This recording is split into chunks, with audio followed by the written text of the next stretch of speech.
नमस्कार शिक्षक साथियों, आपका स्वागत है हमारे YouTube चैनल शिक्षा सेवा में।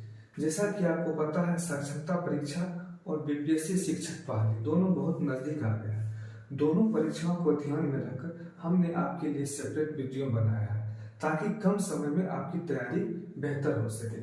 मेरा यह वीडियो एससीईआरटी के सिलेबस के अकॉर्डिंग है। इसमें हमने प्रत्येक चैप्टर से सभी महत्वपूर्ण प्रश्नों को लिया है जो परीक्षा की दृष्टि से काफी महत्वपूर्ण है। तो सीधे चलते हैं प्रश्न पर। क्लास 7 अतीत से वर्तमान, चैप्टर 2 और 3। चोल सत्ता का सबसे अधिक विस्तार किसके शासनकाल में हुआ? फिरोज शाह नहीं, राजराज प्रथम, विजयालय, राजेंद्र। इसका राइट आंसर होगा राजेंद्र प्रथम। चोल सत्ता का सबसे अधिक विस्तार किसके शासनकाल में हुआ? फिरोज शाह नहीं, राजराज। राजराज जो है, राजराज शैव धर्म के अनुयायी था। राजराज क्या था? शैव धर्म के अनुयायी थे। शैव धर्म के अनुयायी थे। इन्होंने तंजौर में शिव मंदिर बनवाया। तंजौर में शिव मंदिर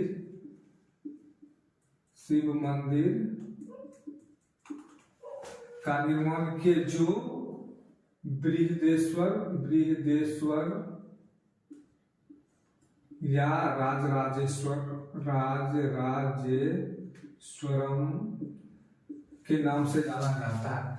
राजराज प्रथम शैव धर्म के अनुयायी थे। इन्होंने तंजौर में एक शिव मंदिर बनवाए जो बृहदेश्वर और राजराजेश्वरम के नाम से जाना जाता है। इन्होंने श्रीलंका पर भी आक्रमण किए थे। विजयालय चोल वंश के संस्थापक थे। चोल वंश के संस्थापक विजयालय चोल वंश के संस्थापक थे। और राजेंद्र प्रथम के समय में चोल सत्ता अपने चरम सीमा पर था। तो चोल सत्ता का सबसे अधिक विस्तार किसके शासनकाल में हुआ? राजेंद्र प्रथम के शासनकाल में। राजराज प्रथम शैव धर्म के अनुयायी थे। तंजौर में शिव मंदिर का निर्माण करवाए जो बृहदेश्वर तथा राजराजेश्वरम के नाम से प्रसिद्ध है। विजयालय चोल वंश के संस्थापक। चलते हैं अब दूसरे प्रश्न की ओर। तराइन का प्रथम युद्ध कब हुआ था? 1195 में नहीं, 1193 में नहीं, 1191 में। राइट आंसर इसका 1191 है। तराइन का प्रथम युद्ध मोहम्मद गौरी तथा पृथ्वीराज चौहान के बीच हुआ था। पृथ्वीराज चौहान के बीच हुआ था जिसमें मोहम्मद गौरी पराजित हुए थे और पृथ्वीराज चौहान विजयी हुए थे। 1194 में चंदावर का युद्ध हुआ था। चंदावर का युद्ध 1194 हुआ था जिसमें मोहम्मद गौरी विजय हुए थे और जयचंद की हार हुए थे। चंदावर का युद्ध जयचंद और गौरी के बीच हुआ था। तो चलते हैं अब नेक्स्ट क्वेश्चन की। गजनी क्या था? उपनाम, उपाधि, शासक, राज। गजनी उपनाम नहीं, उपाधि नहीं, शासक नहीं। गजनी एक राज है जो वर्तमान समय में अफगानिस्तान में स्थित है। अफगानिस्तान का एक प्रांत है गजनी। हमारा अगला क्वेश्चन है, संपूर्ण चोल राज को क्या कहा जाता था? मंडलम नहीं, राष्ट्र नहीं, मंडलम नहीं, राष्ट्र यस, कुर्रम नहीं, तहसील नहीं। संपूर्ण चोल राज्य को राष्ट्र कहा जाता है और चोल का जो राष्ट्र था वह कई इकाइयों में विभक्त था और उसी इकाई को क्या कहते थे? मंडलम।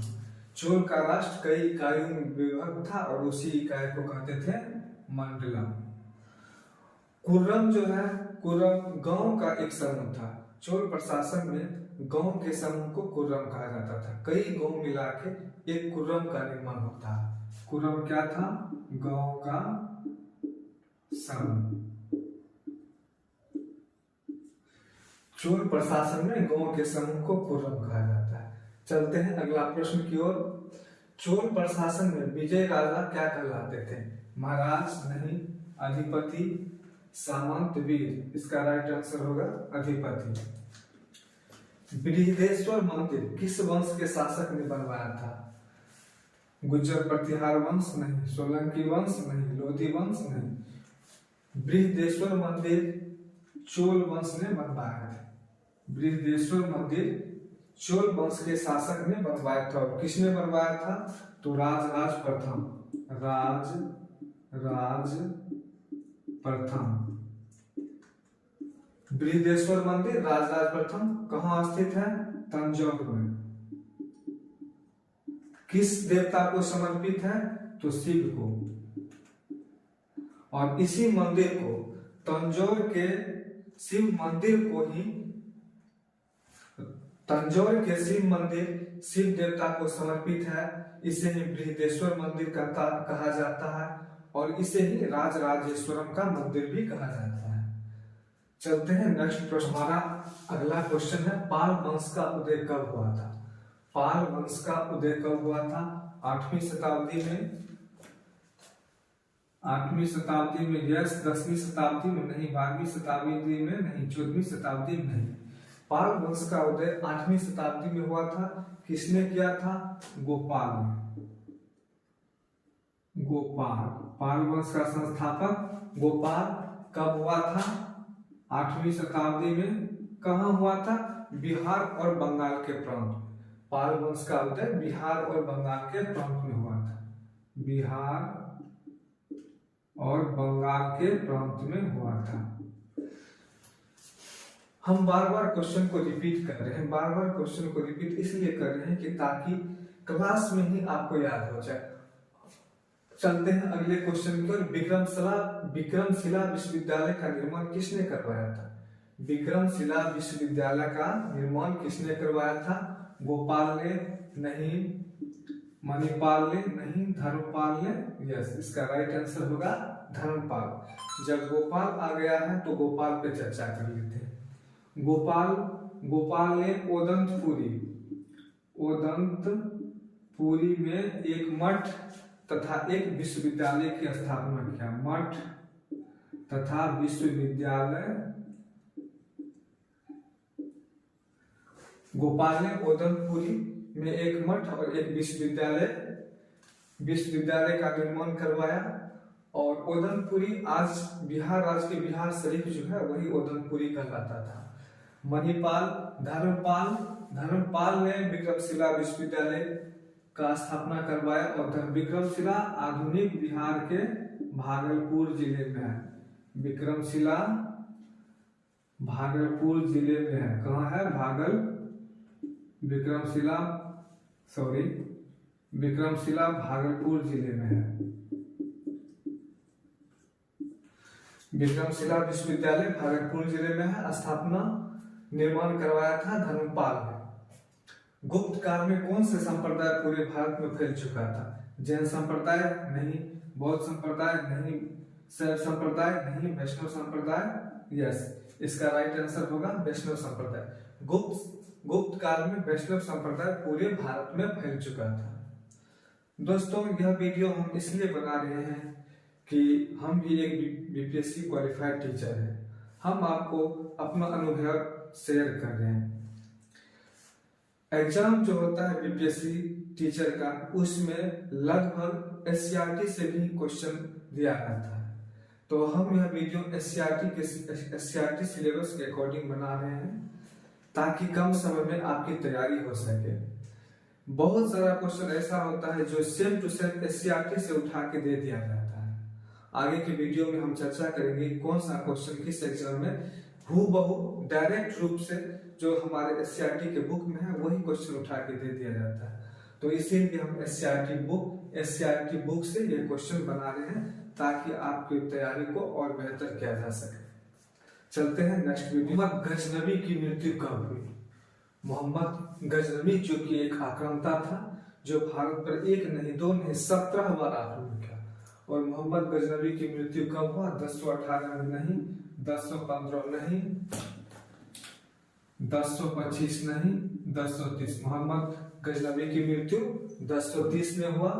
मोहम्मद गजनवी ने 1025 में सोमनाथ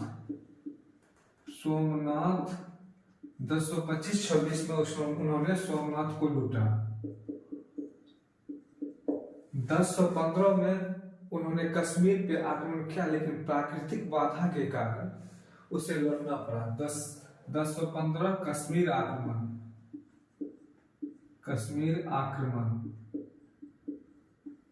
1018 में कन्नौज पे आक्रमण किया। कन्नौज पर आक्रमण। 1018 में कन्नौज पर आक्रमण, 1015 में कश्मीर पर आक्रमण, 1025 में सोमनाथ को लूटा और 1030 में उसकी मृत्यु हो गया। कश्मीर 1015 में कश्मीर के लिए जब कूच किया तो कश्मीर में प्राकृतिक विघ्नता के कारण उसे वहां से लौटना पड़ा। चलिए नेक्स्ट क्वेश्चन के। गांव की स्थानीय स्वशासन किस प्रणाली की विशेषता है? पाल शासन की नहीं, मुगल शासन की नहीं, चोल शासन की। गांव के स्थानीय स्वशासन चोल शासन की व्यवस्था है। चोल के जो शासक थे वो गांव के शासन अपने अधिकारी से नहीं करवा के ग्रामीणों की सहायता से करवाते थे। तो चोल शासन की एक प्रमुख विशेषता है स्थानीय स्वशासन। अनिकट का अभिप्राय है हमारा नेक्स्ट क्वेश्चन है। अनिकट का अभिप्राय है दुर्ग निर्माण से, बांध निर्माण से, नहर निर्माण से, इनमें से कोई नहीं। दुर्ग निर्माण से नहीं, नहर निर्माण से नहीं, बांध निर्माण। अनि मतलब होता है, अनिकट दो से मिलकर बना है। अनि मतलब होता है बांध और कट मतलब होता है निर्माण। यह सब चोल शासन के संबंध में अनिकट शब्द का उल्लेख है, जिसका निर्माण होता है चोल शासन के समय में अनिकट शब्द का उल्लेख मिलता है, जिसका अर्थ होता है बांध का निर्माण। तो चलते हैं, हमारा अगला प्रश्न है राष्ट्रकूट वंश की नींव किसने डाली? राष्ट्रकूट वंश की नींव किसने डाली? सोलंकी ने नहीं है, नागभट्ट ने नहीं, कृष्ण प्रथम ने नहीं। इसका राइट आंसर होगा दंतीदुर्ग। दंतीदुर्ग ने 8वीं सदी में 752 ईस्वी में राष्ट्रकूट वंश की नींव डाली। इन्होंने अपना राजधानी मान्यखेत बनाया। राष्ट्रकूट वंश की राजधानी मान्यखेत। आधुनिक भारत में कर्नाटक राज्य को राष्ट्रकूट कहा जाता है। राष्ट्रकूट वंश की नींव किसने डाली? दंतीदुर्ग ने। कब डाली? 18वीं सदी में, राजधानी मान्यखेत। चलते हैं अगले प्रश्न की ओर। दिद्दा से अभिप्राय है। दिद्दा क्या है? एक शासक है, दादा को बोलते हैं, रानी को बोलते हैं। दिद्दा बड़ी बहन को बोला जाता है। कश्मीर की महारानी थी। कश्मीर की एक महिला शासिका थी जो दिद्दा के नाम से प्रचलित थी। हमारा अगला क्वेश्चन, दिल्ली वाल नामक सिक्का कहाँ ढाला जाता था? दिल्ली वाल, दो से दिल्ली वाल और दो से दिल्ली। दिल्ली वाल नामक सिक्का दिल्ली में ढाला जाता था। Right answer Delhi. चलते हैं नेक्स्ट क्वेश्चन की ओर। अगला क्वेश्चन है जो काफी इंपोर्टेंट है, वीवीआई इसको बोल सकते हैं। चोल प्रशासन में ये क्वेश्चन सबसे ज्यादा वीवीआई है। विग्रहिक होता था विदेश विभाग का प्रधान, राजस्व विभाग का प्रधान, पुलिस विभाग का प्रधान, भंडार का अधिकारी। भंडार का अधिकारी नहीं, पुलिस विभाग का नहीं, राजस्व विभाग का नहीं, विदेशी विभाग का प्रधान। विदेशी विभाग के प्रधान को विग्रहिक कहा जाता है। भंडार के अधिकारी को क्या कहा जाता है? चलिए इस ऑप्शन पे चर्चा करते हैं। भंडार के अधिकारी को भंडारगारिक, कहीं कहीं भंडारिक भी लिखा रहता है। पुलिस विभाग के प्रधान को महादंडनायक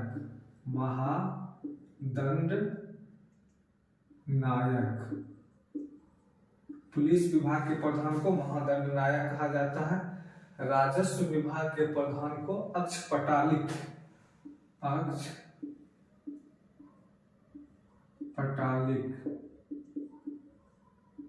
राजस्व विभाग के प्रधान को अक्षपटालिक कहा जाता है। विग्रहिक होता है विदेश विभाग का प्रधान, राजस्व विभाग का प्रधान अक्षपटालिक, राजस्व विभाग का प्रधान अक्षपटालिक, पुलिस विभाग का प्रधान महादंडनायक, भंडार का अधिकारी भंडारी। इसमें कई क्वेश्चन हैं जो परीक्षा की दृष्टि से काफी महत्वपूर्ण है, तो इस तरह के क्वेश्चन पूछे जाने की संभावना ज्यादा रहता है। फिर चलते हैं अगला प्रश्न पर।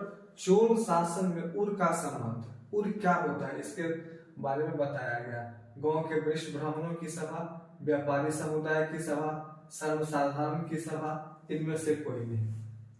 व्यापारियों की सभा को, व्यापारियों की सभा, गांव के वरिष्ठ ब्राह्मणों की सभा, सर्वसाधारण, इसका राइट आंसर होगा सर्वसाधारण लोगों की सभा। सर्वसाधारण लोगों की सभा को उर कहा जाता था और ब्राह्मणों की सभा को अग्रहार कहा जाता था। गांव के ब्राह्मणों की सभा को अग्रहार और व्यापारी समुदाय की सभा को नगरम कहा जाता था। नगरम। ये क्वेश्चन भी काफी इंपॉर्टेंट है। चोल शासन में उर का संबंध है। सर्वसाधारण लोगों की सभा को उर कहा जाता था, व्यापारी समुदाय की सभा को नगरम, गांव के वरिष्ठ ब्राह्मणों की सभा को अग्रहार कहा जाता था। चोल शासन में उर का संबंध, इसका राइट आंसर होगा सर्वसाधारण लोगों की सभा। सारे के सारे क्वेश्चन एससीईआरटी बेस्ड है। इस चैप्टर से इतना प्रश्न करने के बाद ऐसा नहीं होगा कि एग्जाम में आपका कोई भी प्रश्न छूट जाएगा। तो चलते हैं अगले प्रश्न की ओर। मेरा अगला प्रश्न है, आइए देखते हैं अगला क्वेश्चन। दिल्ली सल्तनत पे शासन करने वाले वंशों का सही क्रम क्या है? दिल्ली सल्तनत पे शासन करने वाले वंशों का सही क्रम प्रारंभिक तुर्क, तुगलक वंश, खिजली वंश, सैयद वंश, लोधी वंश। प्रारंभिक तुर्क, तुगलक वंश, खिजली वंश, सैयद वंश और लोधी वंश। प्रारंभिक तुर्क को ही गुलाम वंश कहते हैं, इसी को गुलाम वंश। प्रारंभिक तुर्क, ममूलक वंश और दास वंश। प्रारंभिक तुर्क को ही गुलाम वंश, ममूलक वंश और दास वंश कहा जाता है। और एक और नाम है उसके बाद तुगलक, खिजली, सैयद। इसका सही कालक्रम है पहले प्रारंभिक तुर्क, फिर खिजली, फिर तुगलक, फिर सैयद। 1 2 3 4 5, यानी इसका राइट आंसर होगा 1 3 2 4 5।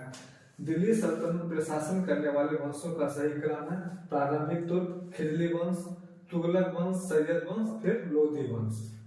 फिर अगले प्रश्न, राज्यों को भारत में वास्तविक रूप से स्थापित करने का श्रेय किसे है? मोहम्मद गोरी को नहीं, बलबन को नहीं, कुतुबुद्दीन ऐबक को नहीं।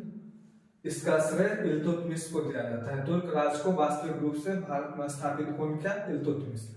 अक्ता का संबंध है भूमि सुधार से नहीं, लगन से नहीं, इलाका से। तुर्क के शासन काल में इलाका को ही अक्ता बोला जाता था और इलाका के प्रधान, इलाका के अधिकारी को बोला जाता था वली। इलाका के अधिकारी को क्या बोला जाता था? वली या मुक्ति। अक्ता का संबंध इलाका से है, इलाका के अधिकारी को वली या मुक्ति कहा जाता था।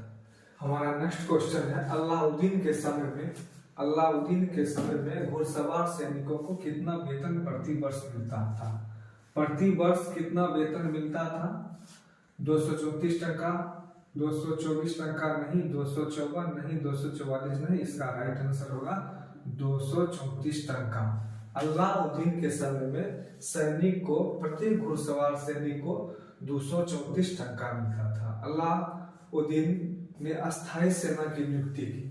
अलाउद्दीन अपने राज्य में अस्थायी सेना की नियुक्ति की। उन्होंने सैनिकों में हुलिया लिखने की भी प्रथा चलाई। अलाउद्दीन हुलिया लिखने की प्रथा चलाई, अस्थायी सेना की नियुक्ति की और अपने राज्य में सभी वस्तुओं का मूल्य नियंत्रण भी किया। चलते हैं अगला क्वेश्चन पर। दिल्ली सल्तनत की दरबारी भाषा क्या थी? दिल्ली सल्तनत की दरबारी भाषा उर्दू नहीं, हिंदी नहीं, अरबी नहीं, फारसी। दिल्ली सल्तनत की दरबारी भाषा फारसी थी। अगला क्वेश्चन, भारत पर आक्रमण करने वाला निम्न में से प्रथम तुर्क था? मोहम्मद गजनवी, मोहम्मद गोरी, चंगेज खान, तैमूरलंग बाद में, मोहम्मद चंगेज खान भी बाद में आए थे। मोहम्मद गोरी और मोहम्मद गजनवी। मोहम्मद गौरी मोहम्मद गजनवी। मोहम्मद गजनवी का पहला आक्रमण 1000 ईस्वी में हुआ था। मोहम्मद गजनवी का पहला आक्रमण 1000। मोहम्मद गौरी का पहला आक्रमण 1175 में कहा हुआ था? मुल्तान। मोहम्मद गौरी का पहला आक्रमण 1175 में मुल्तान में हुआ था। तो मेरा राइट आंसर है मोहम्मद गजनवी। भारत पे आक्रमण करने वाला निम्न में से प्रथम तुर्क था मोहम्मद गजनवी। चलिए अगले प्रश्न की ओर चलते हैं। अगले क्वेश्चन की ओर, खुरासान विजय का अभियान किसने चलाया? खुरासान विजय का अभियान किसने चलाया? बलबन ने नहीं, फिरोज शाह ने नहीं, गयासुद्दीन ने नहीं, मोहम्मद बिन तुगलक। खुरासान विजय का अभियान मोहम्मद बिन तुगलक ने चलाया। अगला क्वेश्चन जो काफी बीबिया है, जो भी प्रश्न है सब एससीईआरटी से लिया गया है। जिस चैप्टर से ये सारे प्रश्न लिए गए हैं उस चैप्टर से अगर कोई भी क्वेश्चन आता है, उस चैप्टर से ऐसा कोई भी प्रश्न नहीं है जो छूट गया हो। हमने उस चैप्टर में जितने भी इम्पोर्टेंट फैक्ट थे, इम्पोर्टेंट प्रश्न थे, सबको अपने वीडियो में सम्मिलित किया है। तो आप भी इसको ध्यान से देखिए और अपने क्लास में हम बार बार आपको रटवाते हैं, बार बार दोहराते हैं, रिवीजन होता है जिससे कि आप क्लास में ही सारे प्रश्नों को याद कर लें। तो चलते हैं अगले प्रश्न की ओर जो काफी इंपॉर्टेंट है। भारतीय इतिहास में मूल नियंत्रण की पद्धति किसने लागू की? भारतीय इतिहास में मूल नियंत्रण शेरशाह सूरी नहीं, मोहम्मद बिन तुगलक नहीं, फिरोज शाह नहीं, अलाउद्दीन। भारतीय इतिहास में मूल नियंत्रण की पद्धति अलाउद्दीन ने लागू की। अलाउद्दीन आया है तो चर्चा कर लेते हैं। अलाउद्दीन ने और क्या सब लागू किए? अस्थाई सेना रखने का प्रावधान अलाउद्दीन के समय लागू हुआ। उसके बाद सैनिकों में वेतन देने का प्रावधान, सैनिकों की हुलिया लिखने की प्रावधान, यानी सैनिकों की पहचान चिन्ह लिखा जाता था उस समय में, ताकि कोई गलत आदमी सेना के भेष में सैनिक शिविर में प्रवेश न कर सके। भारतीय इतिहास में मूल नियंत्रण अलाउद्दीन खिलजी, अस्थाई सेना अलाउद्दीन खिलजी, सैनिकों की हुलिया लिखने की पद्धति अलाउद्दीन खिलजी, सैनिकों को वेतन देने की प्रथा अलाउद्दीन खिलजी। तो हमारे शिक्षक साथियों और हमारे जो भी बीपीएससी परीक्षा में शामिल होने वाले जो भी छात्र हैं, अगर आपको मेरा वीडियो पसंद आए तो एक बार लाइक करें, सब्सक्राइब करें और अपने दोस्तों के साथ भी शेयर करें। तो मिलते हैं नेक्स्ट वीडियो में नेक्स्ट चैप्टर के साथ। जय हिंद।